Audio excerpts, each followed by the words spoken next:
Welcome to Legendary Leland podcast. We just had week 3 of the LCS summer split, and a bit of a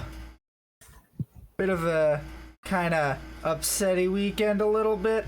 I don't know. It came out with a 6-way tie for first place.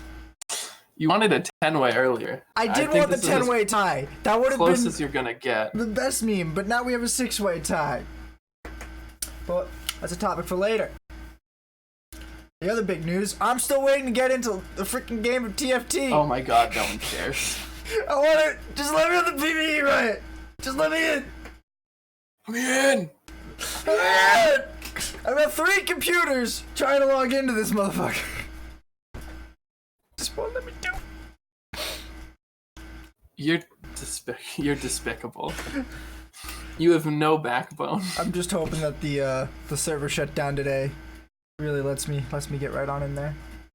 Okay. Is there gonna be a server shutdown? Yeah, there should be, unless I missed it, but I don't think I did. Okay, so I think we should go on to our picks from last week, shall we? Oh, we shall. All right. This is a 5-5 week for us, but we didn't have the same picks. We're still exactly 15%. We're 15-15. Both of us. We're tied in our prediction rating, so it's okay. We're pretty good. So we're literal gods. We're literal gods who can flip coins. We are literal coin flip wizards. We're never. Oh, I should close my window. I should turn off my air conditioning. What? What? Nothing. I turned off my AC. Sorry. Okay. Look, I was about to get loud. So, I think we both had Fox a little bit higher than we really should have, especially judging by this week. You're not wrong. And I think we definitely had CLG a little bit lower than we should have, judging by this week. Again, you're not wrong. So those were kind of the 2 big upheavals, for my mistakes I would next say. Week? No. That's true. I don't think you're wrong. Anything else of note that happened here? God. No, TL seemed to win both their matchups pretty easily. I mean, the undefeated Optic Gaming lost twice. Wow, who would have guessed that horse was not going to go on forever? It was looking so promising, and they totally didn't have a fairly easy schedule until they had to play C9 and TL. Yeah, it wasn't an easy schedule. It was actually all skill. But you know, nothing lasts forever. Still no undefeated seasons. I think we'll have to survive. Well, I expect to see Optic level out. I'm pretty sure their schedule next week isn't that easy either. So, yeah. Optic has TSM next week, and then Echo Fox. So, meh. They have Echo? Oh, yeah, there it is. Yeah. Yeah, I don't know. I mean, their first couple weeks were pretty solid, and then they played 2 of the best teams. So they lost. I don't know. I felt like the 4-0 was gonna... I liked it when it happened. I thought it was funny, and I was happy to see it, but I didn't really have any faith in it lasting. What about you? Did you see that going on for longer? No. I thought they definitely had a very, one of the easier schedules coming out for the first 2 weeks. And then coming into week 3, if they were able to beat C9 and TL, the question is, what the hell happened to C9 and TL? I don't really think... Yeah, and that would happen to Optic. Yeah, I don't think Optic is really improving to the point where I think they're going to Worlds. I just think that they've improved substantially by comparison to last split's Optic. So... It's not that hard to do. It's not that hard to do, but it gets you into playoffs, which is something you want. And 100 Thieves is at the bottom of the standings. Meanwhile, Medios is in playoffs again. So, poor choices. He's not locked playoffs. Maybe. We'll talk about that later. But they could grief every game. We could see that brand jungle running it down. It was a support, but okay. I know, but I want to see it. try to move on to the next topic. Okay, we got match reviews to go over. First one up, we have TL versus FlyQuest, and this match kind of let me down. I was hoping for a lot more from FlyQuest, and they kept on their downward spiral, and TL just kind of stayed steady. So, Yeah. So I don't know. I went into this game and I'm like, okay, cool. Viper has a pretty decent matchup into Aatrox, even if it is a really He's on heavy. Riven? Yeah, he Viper has Riven, and Aatrox and Impact at Aatrox. So it's a skill matchup more in Riven's favor from my experience on it, but it's hard to totally say. I have no knowledge of top lane whatsoever. I mean, Riven can win it, but she has to win early. And she didn't, and it just seemed like FlyQuest were playing without their head, and then TL just kind of played whatever. It was looking pretty good in the beginning, to be honest, where they were stealing Xmithy's ultimate while Xmithy was being really passive on Skarner, and they almost got a couple of kills with it, but they almost got a couple of kills with it. They didn't close out on those kills a lot. They didn't turn those kills into more objectives. They really were playing up to par. And JJ with a 1-6-2 KDA is starting to look like a lot more dead weight and liability. Yeah, and maybe what JJ does not beat his own core. He loses. The better JJ, the core of JJ has been established, but I don't think that shocks anyone. They had a good, like you said, early game, but oh man, that Baron throw, dude.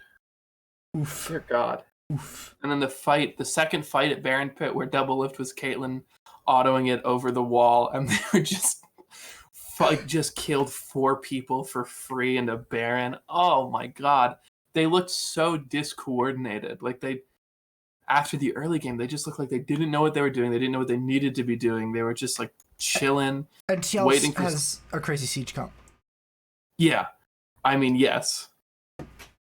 Like Caitlyn Lux? Insane. That's one of the best lanes in the game right now. With that. No, it's so fucking good. And they just buffed Caitlyn. I know they did. Was that this patch or 9/11? It's 9/12. 9/12. 9/12. And that's one of the topics. We're going into 9/12 next week. I know. I'm excited. Yeah. So I like I said, I was really disappointed by this match. I was hoping there'd be more to prove, but TL just kind of played TL a little bit better. This is more of what I expected from Team Liquid coming to the split than what they've been showing in the past couple of weeks. Okay, so do we want to talk about the best game this weekend?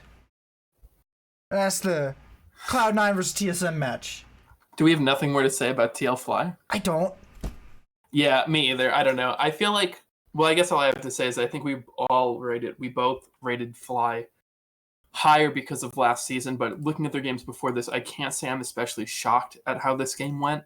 It just looked like a larger trend and just like disorganization. Yep. Okay.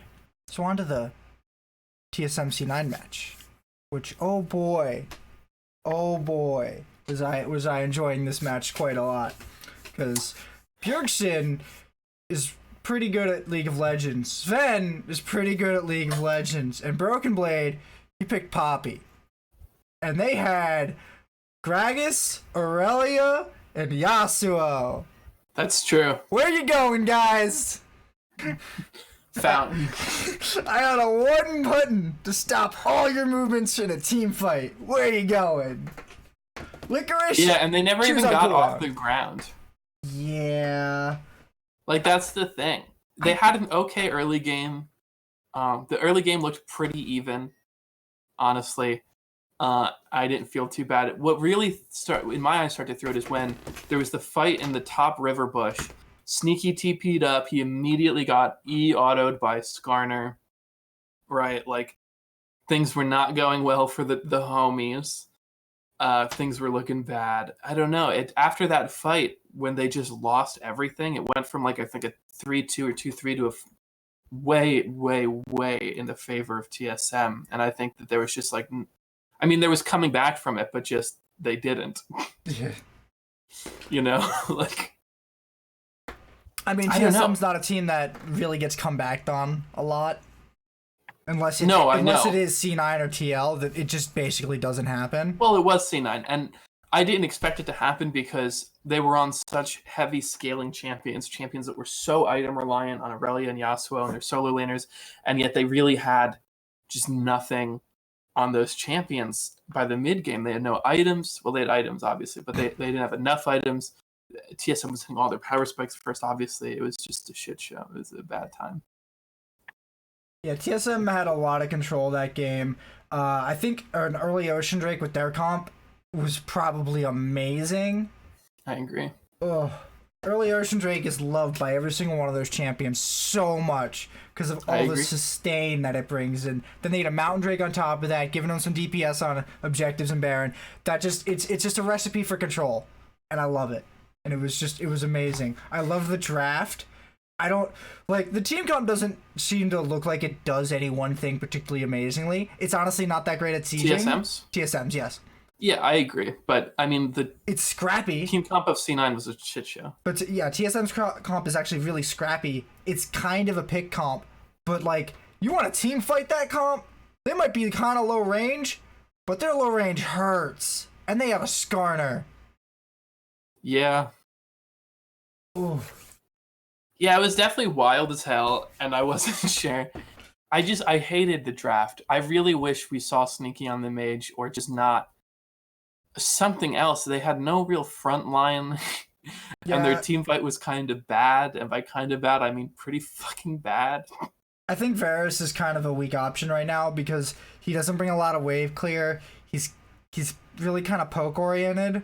I think he's fine on certain comps, but this is not one of those comps. This seemed like it was super reliant on the Gragas Yasuo comp panning out, and it didn't. And it didn't. And I feel like if you're waiting for Yasuo to pan out, you're gonna be waiting for a long time. You're gonna wait a long time. You're gonna be waiting until next game or the day before. Like I think Gragas is definitely back in the meta, but I don't know that he's that strong that you can just kind of pick Gragas Yasuo and not be ready to get punished for it, or just think you can instantly kill a bunch of people. He's good, but his AP build is good. He isn't really a good tank, so you're losing a lot of tankiness by taking Gragas over somebody else like Skarner or Rek'Sai. I agree. I think that if you really need the AP, fine, but then you're gonna need a tanky top laner and not Aurelia. You're gonna need some kind of frontline that isn't just Braum. Because Brum's just not going to be enough to carry you through that. And I mean, I think we saw what happened. Like, they were fine early game. It wasn't that bad. They got first blood, cool, but it's just they couldn't capitalize on it. They couldn't keep pushing it. They couldn't use their advantages because they didn't really have a consistent way to fight. They needed to rely on like extremely good engages, TSM's mistakes, or just like some kind of dumb luck, which doesn't really happen against teams like TSM because they're not garbage. For reference, Sneaky's sitting on Blade of the Rune King, Rage Blade, and Runan's Hurricane, and a QSS on Varus. Meanwhile, Sven has full build. I know. It hurt to see. Yeah, I was there was a point where at one point, like, even pretty early on in the game, like just getting into mid games, Sven was 1,500 ahead, going on 2 items, Sneaky like half an item. Like it was just stacking armor, and they have no AP threat because their jungler is their AP threat. Like, yeah. Honestly, Cassiopeia probably doesn't look too bad this game. I agree. And then just take a tank jungler and not Gragas, who I think again is fine in certain comps, but you really can't be putting all your eggs in the Gragas Yasuo basket probably works against low tier teams. It just probably does because C9 is very good at coordination, things like that. But when you're against TSM, when you're against one of the best teams, you can't just do that. Because it's the likelihood of Niski just slapping the shit out of Bjergsen in lane is extremely low as compared to some other like low tier mid laner. You need to pick against these teams something way more well rounded and not just gamble on getting a 2-man combo off. I don't know what they were thinking. I don't know. Correct me if I'm wrong on that, though. No, I think relying on 2 champions to pop off. It's so dangerous when the other team has probably the highest priority pick in League of Legends at the moment, at the time. Which is? Sylas. Especially out of what was banned. Yeah. Actually, Akali was up, but I don't think she's that high priority at the moment. I think Sylas is way higher priority, especially into their team comp. But I don't think Nizzy has been really performing that high this split. He's been looking unimpressive, I want to say. He hasn't done anything that's really stood out to me. Licorice has still kind of been like piquing my interest, and Sven has had his moments, but Nizzy just seems entirely off my radar. Like, I haven't noticed him pop off or be the playmaker at all. He may have in one game, I may have missed it, but I haven't seen it. He hasn't been pulling my attention, to be honest. That's kind of more important than if you're trying to play Yasuo. Like, if you want to play Yasuo, you got to be the man. You got to be able to pull it out every time. You have to be the main carry. You have to be able to like go in consistently and have those like really great moments. And I agree, right? Like, I don't hate Nizzy, but I think he has been seeming to me more of like a Pobelter than of like a Jensen, right? Like, he's not your main carry. He's like, you put him on Orianna, you put him on Malzahar, and like that's when he goes off, right? Like, you're not seeing him. I don't think of him as like an Echo player, like maybe a Sylas player, because I think of every mid laner as a Sylas player at this point, right? He's not that hard, and knowledge of all the ultimates is the real hard part about him. Yeah, but anyone who's a pro mid laner probably has that, right? Like, at least at some level, right? But I don't know, like, seeing him on these assassins always makes me a little nervous, because it's on these games where I'm like, right? Like, he had the Zed game a while ago, and I was like, jinkies, like, what are we gonna do with this? You know? But I'm just, I don't know. C9 just came out a little uncharacteristically. I mean, this is one of the probably, at the moment, they're probably the best team in the league, looking at who TL has lost to as well. TL, like, I can't tell if TL is taking it easy or trying new things, or they're just off kilter. But TSM has been looking steady with Greg, and I think they've decided to go with Greg, which is probably another thing we should at least mention, that they played Greg twice this weekend. Yeah. So I think if they keep going with Greg and Greg keeps working out, I think that they have a team, and I think they're going to keep going places. And I think they may have arrived at their decision of like how they want to play League of Legends before TL and T9, and that might put them like in the lead. It might put them in the lead for a little while, but I don't expect TSM or C9 and TL to go that much longer without knowing what they want. Maybe like 2 weeks, absolutely maximum. There's only so long you can coast off the lower teams, you know? Yeah. But I think TSM might have the slight edge, especially if they stick around with Greg. But if they don't, then like, I'm not sure. But I think you're right that they're going to. Yeah, I think Greg is proven to be slightly better than Acadian. Yeah, he has had better results than Acadian. Honestly, that's all I get to see. That's all I get to know about. So it's what I'm going with. Yeah, it's results-based analysis, but it's all we have. Yeah. What else? We don't have their scrims. We don't have their team chemistry. Like in the house, we don't know. So like, yeah. Okay. I mean, I was obviously sad to see C9 lose. I was hoping they would win, but I don't know. I'm not quite sure. I really think it's the draft, and I think it's like what happened. Didn't we say this last week about C9? Their draft was just like kind of crazy. Yeah. Well. Or was it TL? It might have been both. Good chance it was both. I don't know. A lot of the top teams, other than C9, so TL and C9, other than TSM, sorry, so TL and C9, have seemed to me to be doing some really weird draft choices. TL didn't really do it this week. They also had a very easy week, I think. But in those more high-pressure moments, these sort of odd comps, I just don't understand. Like, I really just, like, I remember watching the game live, and I watched the draft, and I was like, I literally don't even know what you want to do with this comp, right? Like what is the point? Like, I can see the idea here. It's to use the Gragas body slam or the ultimate. No, as the that I get, but I mean, like knockout. in a professional League of Legends game against one of the best teams in the league and maybe the world, like, what are you doing? Yeah. Right. Yeah. What are you trying to do here? And that's what I'm saying is like you have this one combo that does not fit in with the other 3 champions you have picked. Mm-hmm. Like they're each trying to accomplish 2 different things. One is a kind of a pick comp with maybe some lucky draws and tower dives, and the other is like a team fight split push comp, which now you have 2 split pushers and 4 team fighting champions, but you're trying to pick with it and it's not working, and then you get beat because they have Skarner, and Skarner just doesn't care about getting picked.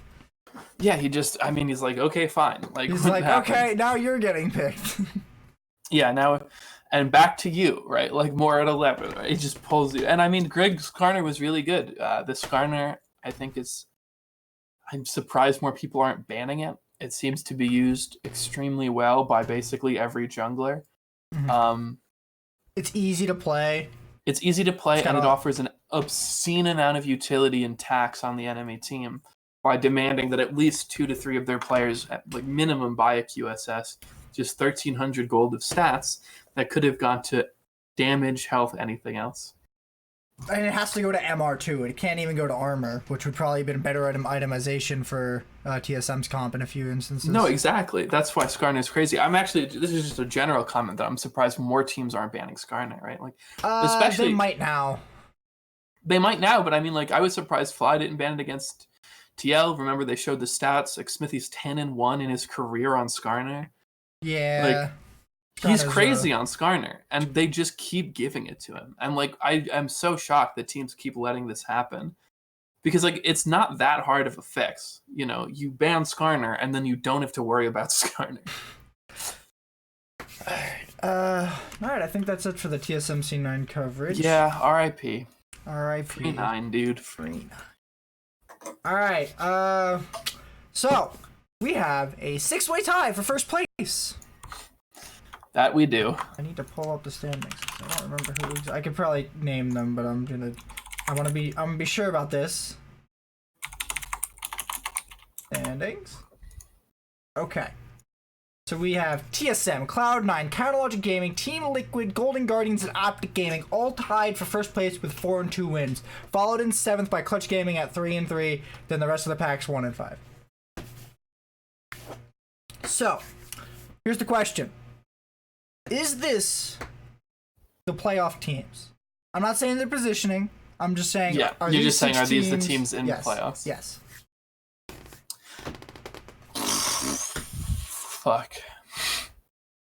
Mostly, I wouldn't be surprised to see Optic fall and Clutch get in, but I think everyone else is probably in. Golden Guardians have been looking a little bit inconsistent for me, so I definitely put them towards the bottom. Optic has seemed to be convincingly beating everyone but the top 3 teams. That's fair. I think they play TSM next week, I think, right? Yeah. So their only 2 losses are to Cloud9 and Team Liquid, 2 teams that we expect to beat everyone but TSM and each other.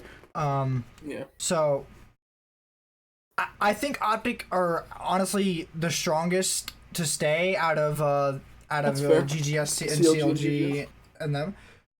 So that's where I would put them, and I think Counterlogic Gaming has been kind of moving up quite a bit with Ruin, and they are also arriving at how they want to play with Ruin specifically. Mm-hmm.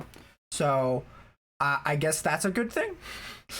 But Golden Guardians have been like, I don't know if you belong here at the moment, but because they did lose the Clutch, they did lose a game to Clutch, and if they lose their next game to Clutch, I would 100% say I think Clutch is going to get in over them, but.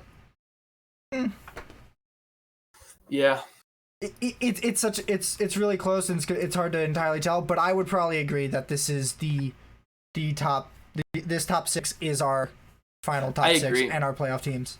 I agree. I think we might disagree on who's most likely to fall out, as we mentioned earlier. But I think that this is the likelihood of Clutch getting up is like, man, I don't know. So I'm probably just going to give it. They are only 1 win behind. Okay. Yes, but I don't care. I'm pretty confident in these 6, and I think these 6 have looked more consistent than Clutch has looked.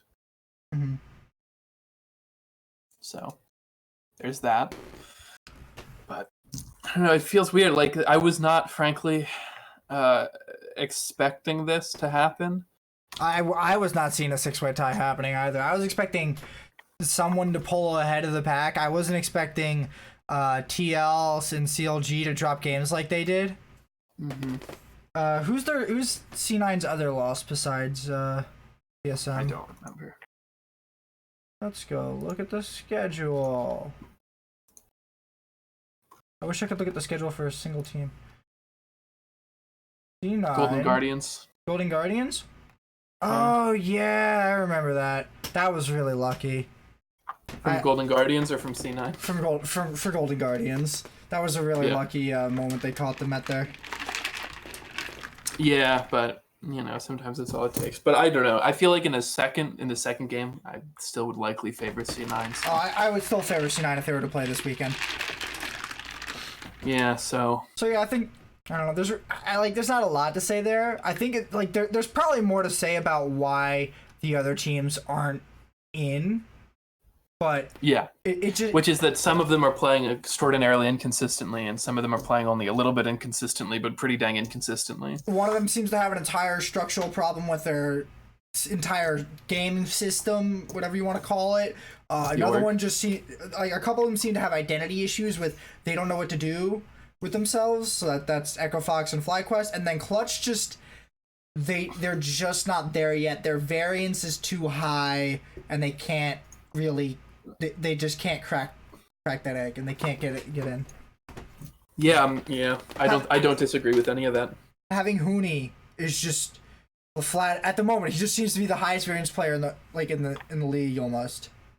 So they got rid of Piglet, and hopefully that stabilizes them. But they're still trying stuff, and they're still moving people around. So I don't really.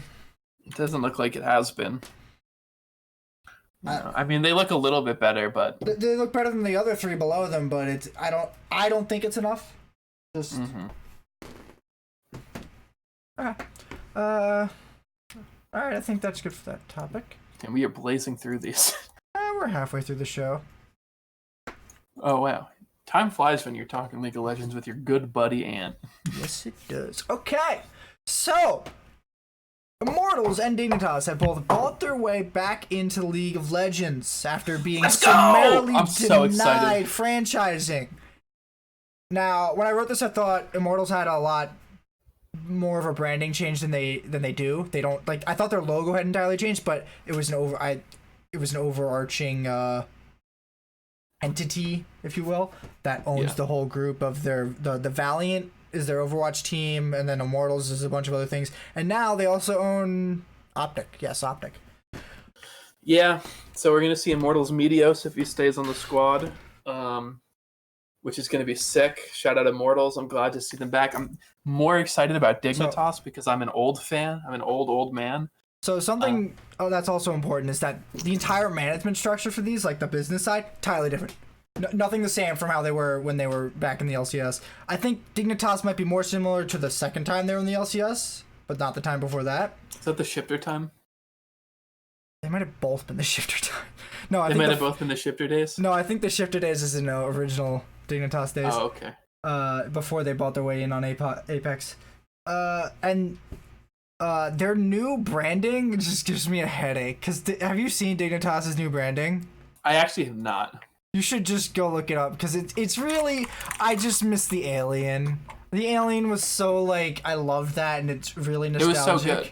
And now it's this owl, and it's just really an owl with like a coat of arms like that. Really, I'm not into it, and I'd be like, can you just? Oh, that's way worse. Yeah, I know. I'm like, can you just please go back to this weird ass early 2010s, late aughts gaming organization kind of logo that came from, because I like that feels good to me, and I don't like it. I don't like it either, and I'm gonna be sad to see Dignitas without the original logo, but I guess I'll get over it eventually. Hey, we got or 6 months to make as much noise as we can to make them change it back. But companies aren't known to change back their branding like that. So, how do you think these changes are going to impact their coming back into the LCS, especially with Dignitas's like facelift? And who is Dignitas taking Clutch? Yes, they're taking Clutch. So Dignitas has like an entirely new everything basically. There's nothing similar about this Dignitas to the, I forget if they were the Dignitas that bought their way back in the time before the other time. Dignitas buying their way back into the LCS in a more dynamic duo. And then you have Immortals, who Noah's just kind of gone, and I think owns a little bit of Immortals and just kind of doesn't care. Not that he doesn't care anymore, but that he's just not involved anymore. Mm-hmm. So now, to me, honestly, that changes a lot about who these teams were. Like, what I liked about Dignitas was that it was Scarum, a Cutie Pie, Kiwi Kid, and Crumbs. Hell yeah, dude. The OG lineup. Yeah. What about Patoy, dude? What about Patoy when he walked over? What about Jet, man? What about Jet? What about Patoy? Where's Jet? I miss Jet, man. What about Season 2 Worlds Patoy when he walked over and warded the bush and died, and Cutie Pie was just on stream laughing? Because in the comms he said, if you go over there, you're gonna die, and Patoy went over there anyway. No, that was Cutie. Cutie's the one who walked over there and died. Was Kiwi their support in Season 2? I thought he was their Cutie top. Pie. He was their top. No. I think Patoy was the support. I don't remember. Dude, I don't know. Hey, anyway, dude. It was so long ago. This was literally like 8 years ago. Yeah, it's been... Oh, Jesus Christ. I think it was like 6? I've been playing this game too long. Damn it, bro. You were still in high school. Yup. God damn, I'm nauseous. Anyway. Oh, God. I'm excited for Immortals to be back. Like, honestly, more than Dignitas, because I should say I'm only excited about Dig for the straight possible memes. I'm excited to see Immortals back. I don't think they'll be able to achieve their like first season glory when they were just a fucking titan on the Rift. I mean, they were the team to beat. You could probably get some upgrades for Clutch Gaming with some new money coming in. That's Dig though. I'm sorry, I meant Optic. Get a different top laner, and it's a different team. They can already handily beat half the league. Imagine if they didn't have Dokla. Imagine if they had anyone decent. You really like to flame Dokla, buddy, and I am so culpable. Bad this weekend. I am culpable in this. I let you go on for too long, but I need this to end. Dokla is probably a fine person, and we need I'm talking about his gameplay. I ain't talking about his personability. Yeah, a person's worth is defined by their gameplay. No, I'm kidding. He can play Poppy and Poppy alone. I want them to buy another top laner who can Poppy's play something other than Poppy. Anthony, you've played more Poppy than I have, but I'm going to assume that... I played more Poppy than most players who played League of Legends. Poppy's not that hard, correct or incorrect? She's pretty easy to learn. She's hard to master. She's got a pretty high skill ceiling. Yeah, but I expect Dokla to be able to play You expect Dokla to be able to play Poppy. I also expect him to be able to play a lot of other champions. But he can't. You know what? Fair play. Anyway... Fair play. I didn't think about it like that. Yeah, I don't know. I mean, I don't anticipate that being a change that happens to Optic soon. I think that's a much later I don't think thing. a lot of changes are going to happen before the start of the next split. I think the offseason is going to be really interesting to look at the new Dignitas and Immortals rosters and see whatever they come up with. I agree. And I'm curious to see how much of those teams are going to remain the same. I really do think Optic does have a strong base. They just need a few tweaks. Whereas Clutch Gaming, I might be looking at a more... sorry, I confused myself for a second. I was thinking about 4 different team names. Clutch Gaming, I think, is a little bit more in need of a general overhaul. I think the Clutch might benefit more from a coaching structure change than any player changes. That's fair. But it's just hard to really call the whole thing out. So We're talking like 4 to 6 months away from us right now. It's really hard to talk that out when this is we're 3 weeks pure into conjecture. the split. Like what can actually happen is that both of these teams just plummet down to the bottom of the ladder, and they're just useless for the rest of the split. That's entirely possible. It's not probable. It feels unlikely, but it could happen, and there could be an entire breakdown, which in the offseason, the new management is just like, all right, blow it up and make a new one. Yes, but again, that feels a little less likely. But you never know with these teams. So they're really all it has to do is happen to one of them, and the whole landscape of the situation changes. Completely agree. All right, I think that's some good Immortals Dignitas discussion. Yeah, some good stuff. So 9.2 in the LCS. We're 9. coming up on what? it. 9.12. It's 12, but okay. 9.12 in the LCS. We got nerfs to some champions, and we've got a new demonic friend on the Rift. All right. So last week we talked about the OP5 champions. Every single one of them got nerfed. Yep, Riot heard our pleas, our demands, our requests. And figured it out 2 weeks before that episode went out. Yep. But that's just because they hacked your computer and stole your bot. No. Rye's got an entire rework, basically. He's not the same like a champion. small rework.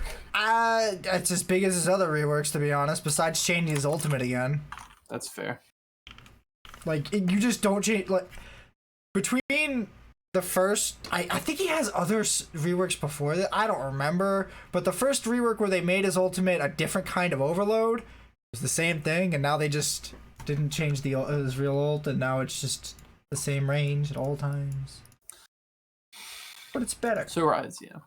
So do you think this will increase or decrease his priority? People have been saying Rise is in the dumpster, and he's kind of garbage now. So I tried playing him a little bit. I don't think he's that strong.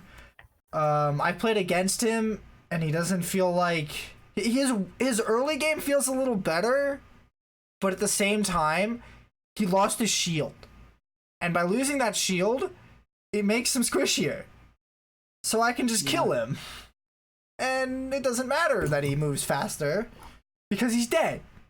So if you don't have that extra 150 to 300 health, I can just kill you faster and the move speed stops being helpful. So they made him less safe. They lowered his base mana, which is probably super important for his early game, and his damage. Well, his damage is based off bonus mana, so that's not a point. But they changed the scaling for his overload to go to his ultimate, so his level 16 is actually more important. So he kind of scales more like Kale now, but I still don't feel like his numbers are in the right spot. And I think Riot are going to leave him like this for probably another patch, would be my guess. They might touch him with something small by adding a little bit of something somewhere. But to me, it just looks like he's out of the game. I agree. Especially since... even before this, like you said, he hasn't been performing that well, and I think now it's going to be much easier to kill, a lot more exploitable, and I don't think the speed saves him from... Speed doesn't save you from, like, Predator Boots Skarner. It doesn't save you from flash ults. It doesn't save you from other CC. It's not like his doesn't speed save you from binds, right? Like, oh, cool, like, I'm stuck. Oh, Good. they also removed his automatic route, so now it's you have to land the E and then you get the route. So, and it's a slow otherwise. So that's actually big. That's actually a big change, which really hurt him against a lot of champions. And also it lowered his pick ability. Yep, I agree. So who else do we have? We have Silas. Silas got a lot of changes too. He did some nerfs to his passive, some nerfs to his WQ. I've been hearing that Silas is dead as well. A lot of his numbers got turned down. They dropped his wave clear a lot. Like they jacked up his cooldown on a Z by 4 seconds max rank. Yeah, that's probably another big factor for his late game, because I'm pretty sure you level that second after Q. But it does give you more of a shield. Gives you a shield now. No, it gave you a shield before. Oh well. Well, it says new. Oh, that's the second.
The image is stuck on us still. What? There we go. There we go.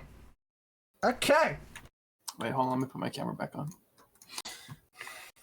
Gotta open my notes. Hang on. Oh no, I have to launch PBE.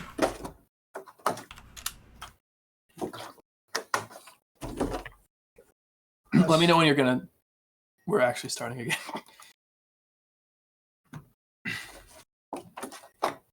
Cool, all my notes instantly loaded. That's nice. I don't know why this PC dropped. Over here. Okay. Alright.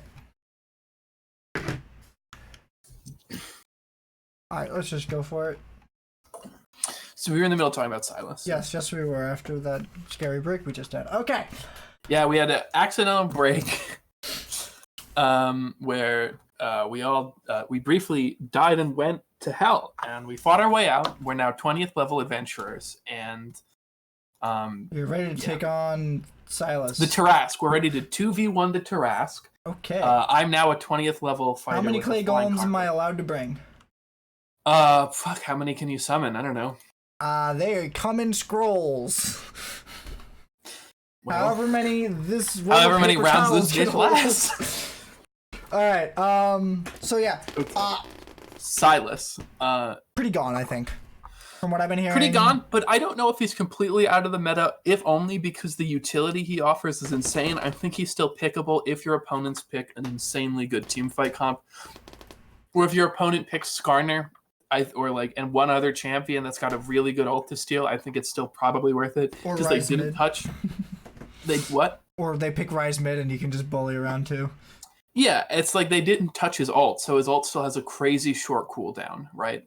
Which means I think he's just now no longer an obscene bully that you pick 100% of the time.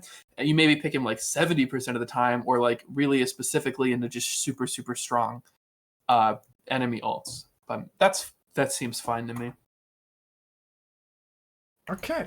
No champion that got hit, Yuumi. Yuumi was actually kind of light. I think she's still probably gonna get picked. Straight up. Or banned. I don't know. I don't think if we see any of these champions on the ban list next week, I'll be a little shocked. But Yuumi just, it looks like they didn't touch why people felt she was oppressive. What, her inability to die? Yeah. That and her Q being crazy poke. So they just nerfed some of her, it looks more like they tuned some of her damage sharing and her passive a little, but it's hard. They didn't really touch say. the R either. Again, and the R is crazy. The problem is that her R does less damage to you after the first hit, so it doesn't really do a lot of damage. It does like 300. No, max. no, I know, but it's still just like super good. And the cooldown is like it's crazy. Yeah, short. I think the cooldown might need a bump up next patch, but they've been trying to take a slow approach to Yuumi because she's a very different champion, so they want to kind of. That's a reasonable reason to go slow. So the other two that got touched that aren't really big changes were Aurelia, Aatrox, and Aurelia and Aatrox. So, I don't think the Aatrox one matters. I've been playing him a lot. Looked, when I was reading these, that looked super, super small to me. Once you hit like level 9, it's the same. It's basically the same cooldown. So it doesn't matter out of laning basically. And for Aurelia, I think this stun nerf is actually pretty big, especially for early, because the stun, I think it's your second level, so it takes until much later. It's like level 13 before you even hit where you were at level 11 or you were like level. It takes until level 14 to hit where you were at level 11 ish. I don't know. Yeah. Also the range is decreased by a bit, so. I think Aurelia's out of the ban list. I think Aatrox is probably the #1 pick in League of Legends now. All hail your new ruler, the Darkened Man. Our once and future king. There are a few other notes I want to touch on, though, for this patch, if that's okay. Okay. I think we're going to see a priority raise in Karma because I think I think with the Caitlyn buffs, her attack damage being increased by 2, I believe we will see an increase in priority in Lux because Lux Caitlyn is an extremely good lane.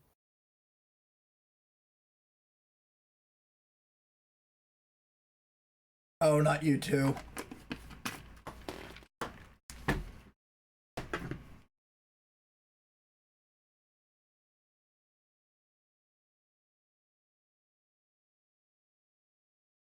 We back?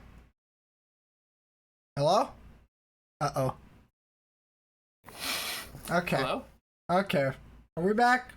Yeah, I don't know. Okay, the internet in our area is, I guess, just dying today. So well, that was my computer before. It boot cycled. I don't know. I don't know what happened then. So anyway, where did I cut out? Something about Karma. Okay, I think Karma's priority increases because Lux's priority increases because Caitlyn Lux is a very good lane. Caitlyn is just buffed. Lux Caitlyn is really good at sieging. Lux Caitlyn is really good poke, and Lux Caitlyn is really good fight because if you get caught with a Lux bind, Caitlyn gets a guaranteed trap and guaranteed E if she cycles it right, which is an insane amount of damage early on. And Karma is a champion that I think is extremely good into Lux. The speed boosts allow for easier dodges and a good answer to the Caitlyn damage. Plus, her poke is extremely good with champions like Caitlyn, and I think we might see a slightly higher priority on Ashe. The volley cooldown isn't a lot, but it helps, and Ashe, I think, is an extremely good matchup into Caitlyn. She's able to wave clear, she's able to match the siege in a lot of ways, not in range, but in damage output. And her early level W harass is really, really good in the immobile champions like Caitlyn. On Ashe, do you level W first in most cases? I do, and every time I've checked a build, that's typically what they say. So getting that sooner, a 4-second W at level 9 is going to be very nice. Especially if sometimes you Essence Reaver. Yeah, sometimes you put a couple points into Q early, right? Just if you're going to be sieging a lot or doing something like that. But generally speaking, if you're not fighting a lot, your W is pretty good. And I think Lulu's changes they're just VFX updates, aren't they? Yeah. No, the E got a buff. Oh, no, there's an increased shield. Yeah, so I think we're going to see the rise of the Mage and Enchantress supports again. It was mentioned sort of on the desk last week. I think that's only going to get better because Karma is kind of crazy right now. And she does really, really good into Lux. And Lux is pretty crazy right now. So I'm going to be expecting to see, I never know, right, with pro play if it's like the same. But like I expect to see a little bit of priority at least thrown their way. So there was actually a couple of tank changes. Well, they nerfed Nautilus a little bit. Means nothing. Just they nerfed. They changed Zach. Yeah, they changed Zach. I'm gonna get to that in a sec. They nerfed Tom Kench, which is kind of specifically an Ole nerf.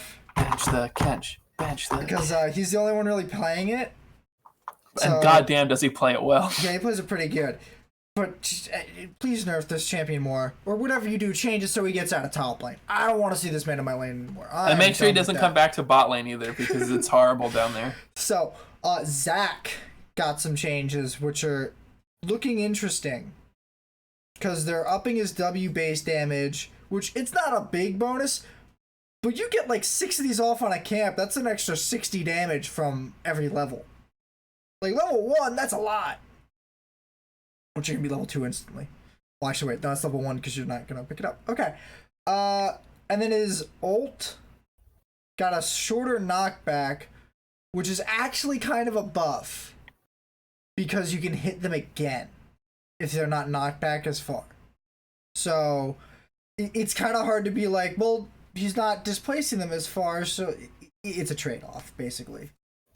You get a short knockback, get more damage, it's easy.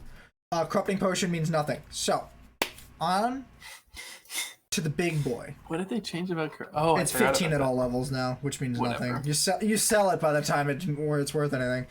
Oh, we have to talk about Mordekaiser now. Yes, we have to talk about Mordekaiser now. All right, so this is where I'm gonna tune out because I have not played Mordekaiser. All I can say is that if you play any champion that you would build a QSS on against Skarner, you now have to build a QSS against Mordekaiser. Otherwise, you'll have a terrible, terrible time. So I already said Aatrox was probably the #1 champion in League of Legends. I lied. I forgot about Mordekaiser. Because Mordekaiser is... forget about him? Because he's new, man. He's never mattered since 2015. So yeah, Mordekaiser is broken by a lot, and is really, really, really, really strong. He's strong in the jungle. He's strong in the top lane. He's probably viable mid lane too, maybe a little less. But he can take your AD carry, take him out of the fight, and then clobber his head in for 3 seconds, and then he's dead. Mind you, he's then in the middle of your team. So the rest of his team needs to probably start fighting at that point, or he's probably gonna die. But either way, you have no AD carry now. So that ability to take a member of your team and take them out of the fight to fight with him means you're screwed. Because the champions that are going to beat Mordekaiser in the Dark Realm, or the Shadow Realm as we like to call it, that's short. And they don't play those champions in the LCS. They don't play Nasus in the LCS. And if they pick Nasus to counter him, I'm going to be very surprised. Because Nasus is going to get his ass dove at level 4. I think the champions that we might reasonably see, like, I wouldn't be shocked to see a Fiora picked in the LCS against him. Fiora does good against him. Yeah, that would probably work. And I wouldn't be, like, if someone picked Fiora top lane, I wouldn't be like, what are you doing? I'd be like, okay, it's into more, like, yeah, she's a really good duelist. If your timing's right, you can W the R, but that seems pretty hard to do. Then again, I'm garbage. It's also really easy to W the E and get a free stun. Yeah. So that seems like a good matchup. I would be pretty surprised at some Olaf top lanes. That wouldn't... I don't think he's a good enough top laner in general for him to even be like thought about as an option. I think Gangplank's been seeing a lot of play recently, and he just cleansed it with his W. I haven't seen it. I haven't seen it or done it, but I'm pretty sure he can just cleanse it with his W and just get out. So it seems easy. Can't you cleanse Mouse ult and Skarner ult? Yes, you can. Yeah, it's the same thing. It's not a suppression in the same way. But you can QSS it. Because I haven't seen an Olaf ult out of it, but I've been told you can. So, who knows? But either way, Mort's here. Get used to it, because he's broken, and he's probably going to get played. And if he's not played, and he's not banned, I will be shocked, because he is not hard to learn. He is a rather simple champion by comparison to the last 8 they put out. So, welcome to the world of Mordekaiser. Have you been reading the forum posts about it? What do you mean? Just like people talking about it. I've seen a lot of posts of people saying you shouldn't be able to QSS it or get out of it. And people are like, yeah, I agree. It's like using it to use Z ult. It's not really a CC. And I was like, bro, it's not CC? What are you talking? Oh, yeah, this is my favorite shit. We have some friends who are talking about this. I'm just like, oh, yeah, I agree. You should have a button that removes someone from the game that there's literally no counterplay to or interaction with. That seems fair and balanced. I agree. You know who I have trouble with as Mordekaiser, like AD carry wise? Vayne. Because if Vayne she's really good at dueling. It's not like she's really good at dueling. She can just turn invisible for half the fucking thing. And it's just like, I can't even fucking see you! Where are you? I'm just swinging wildly hunting. Yeah, I mean, honestly, as an AD carry player, anytime a Mord's on the enemy team, even if they're not doing well, I'm just like, I'm buying a QSS after like my first or second item, depending upon how the game's going. Yeah, you have QSS. It's like Skarner. It's like if you're not building a QSS on Skarner, it's either because Skarner's AFK or because you're not playing the game, right? Like, it's like, and your team's 8,000 gold less, and I get a bonus when I get out of this. Honestly, I think even certain junglers need to start building QSS against Mord because... Man, if you start picking that Baron fights, Dragon fights, rip them out. They have to have that QSS or they can't come back and smite it. And that's really big. Because to delay the jungle items is even bigger deal than a lot of other champions because they get a little less gold. But when you ult them out of Dragon or Baron pit, it's not there. It's not there, and it's wonderful. They get so confused. There, yeah. And no jungler in solo queue builds QSS. I mean, we've seen in the past. It's also stupid expensive for a jungler. That's 13. That's what I'm saying. Gold. That's why it's a big deal, right? But I've seen junglers have to do it. I mean, I remember the game that TL lost to fucking was it Fox the Rek'Sai had a QSS, like 4 people had a QSS that game. Cause yeah. TL lost the Fox because they overinvested in QSSs, but against Mordekaiser, I don't even think it's an overinvestment because you need to be able to be at objective fights as a jungler. And that's a huge task. You need to bait him into ulting whoever can duel him. Or just everyone build QSS. Or just like be like, all right, RIP support. It was nice knowing you. Have fun in there in the Shadow Realm. I bet you AD carries take cleanse into him. Cleanse might be good, but it depends upon the rest of the... I don't know. Heal's so good, though. It is, but you can just put on your support if you really need to. That's true. And to be honest, do you want heal or to get the fuck out of Mortal for 1,300 gold for free? Well, here's the thing. I don't think QSS on AD carry is even that bad of a buy. It's right? not. Like, it's not that inconvenient, especially because if you're getting it from Mord, then the MR actually does something for you. Yeah. And then building it into Mercurial doesn't hurt you. It gives you some lifesteal, it gives you a little damage. So I'm not worried about the QSS on the AD carry. I am worried about it. I would see mid laners taking cleanse a little bit more because a QSS for a mid laner could be more inconvenient. You might push out teleport. It might, but we don't know. And I don't see a jungler taking cleanse, obviously. Hell no. But I do see a jungler being forced into 1,300 gold of kind of useless stats. So I think the strategy going into Mordekaiser, if you don't ban him, which Red Side's probably required to ban Mordekaiser and Aatrox, but please stop that. Can you hear it? Yes. Oh, sorry. What was I saying? You need to be able to, if they pick Mord, your next pick needs to be your Mord counter to duel him constantly. And then you probably need to pick one for your jungler too. So if you can't duel Mord in the top lane and in the jungle... So some Olaf priority? I guess Olaf priority. I don't think Olaf jungle... It might work. It's pretty good. It might be okay into him in the jungle. Because it's not bad, to be honest. Because like, straight up dueling him, he's pretty good. But as a laner, he's not that strong. So yeah, maybe that might work. I haven't seen it. So... You need to be ready to deal with his ultimate taking you out. Because if you lose, you now have like a bunch of stats going over to Mordekaiser on top of that. And you better hope that his team hasn't counter-engaged on him, ulting whatever your target is. Because that'll hurt. That'll hurt so much. Yeah. I haven't actually played Mord yet. Probably won't for a long time. Not really my kind of champion, but... so far from what I've seen of him and what I think I know about him, what I've heard about him is I would be surprised if he wasn't banned, right? I mean, when Yumi came out, she was pretty consistently banned because part of me is just like, yes, she's broken, but also like, I feel like new champions are a little bit more likely to be banned in pro play because if you haven't practiced them or practiced against them, you might not want to risk the enemy team who might have been practicing them picking it on stage. Yeah, I think a lot of teams are starting to come around to, if a new thing comes out, we need to learn it quickly, because if we learn it before anyone else, we could probably get an edge on them. Yeah, and so that usually would, for me, translate into just a lot of bans pretty early on. Yeah. All right. So what do we have next? We have our picks for week 4. Week 4 picks! There's nothing written in match preview. That's because I don't have any this week. I didn't pick them. Yeah, that's fair. I will just talk about how it's going to be bland. Yeah, we got plenty of stuff. We got the time filled. We had cut it up because gotta fit it.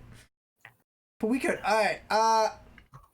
So the only spot where we disagree was on the Fox clutch game, and I feel like we disagree just because it's like, who the fuck knows? But for me, Fox just looked more inconsistent than clutch gaming. Yeah. I mean, I don't think you're wrong. But... That one to me felt more like a coin flip. Like, I don't know. I can see this going either way. But... Oh, wait. We do disagree on the Fox Optic one, too. Oh, do we? Oh. Yeah. But you put down Fox, man. I did. I don't remember doing that. That's my mistake. Did you mean to put down Optic? I don't remember, but I'll stick to Fox. Okay. I think I did mean to put down Optic, but that's okay. I gotta proofread these from now on. So Fox, has Fox been hopping mid laners, or was that Clutch who was hopping mid laners? No, Fox have been swapping their AD carry because they were playing Lost and now they're playing Apollo again. Yeah. And then they went 0-2 with that, and it's not getting better. So Fox is kind of in a bad spot. And then Clutch are still, I feel, fishing. Clutch was messing with their mid lane. I think they put in Yasui instead of Demonte, right? Shit, I don't remember. Let's see who the roster is. You're asking me about teams I barely pay attention to. I barely pay attention to them too. No, I think they've been running. Yeah, no, they've just been running Demonte the whole time. Really? Huh. Look at that. Oh, Echo Fox is running Phoenix. Who the hell is running Yasui? Is that 100 Thieves? I feel like that might have been 100 Thieves. I should remember these rosters better. It's hard to remember. You and me both, it's hard to remember 50 people's names when it's not really their names, and there's just and then they move teams every 6 months. They really do. Oh, everyone moves everywhere. But I just think Cody-san is probably gonna be more consistent than whatever the hell the bot lane. Cody-san and Vulcan, I mean, is gonna be more consistent than whatever bot lane Echo Fox is putting out, because their bot lane seems to be all over the place. Yeah.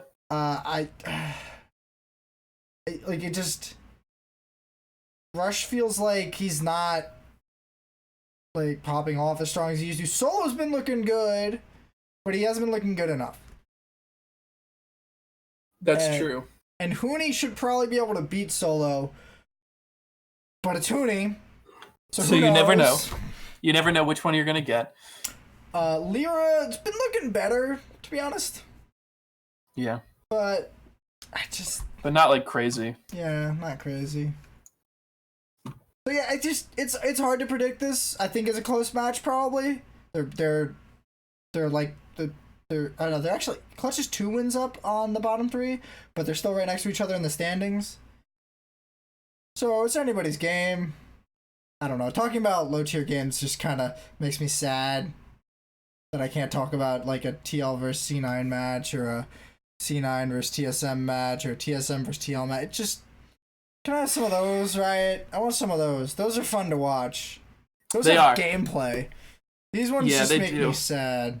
And that's why we don't have a match of the week this week. It's because this week it's just like, well, which one, right? Like, I think the most exciting game would probably be one of the Optic games against TSM, or the TLGGS game. There are a few games where there's the top 6 playing each other, but it's a 6-way tie for first. Yeah, that's why I'm just like, gonna happen. That's why I'm like, I don't even know. Like, you want to talk about CLG FlyQuest? Let's talk about CLG FlyQuest.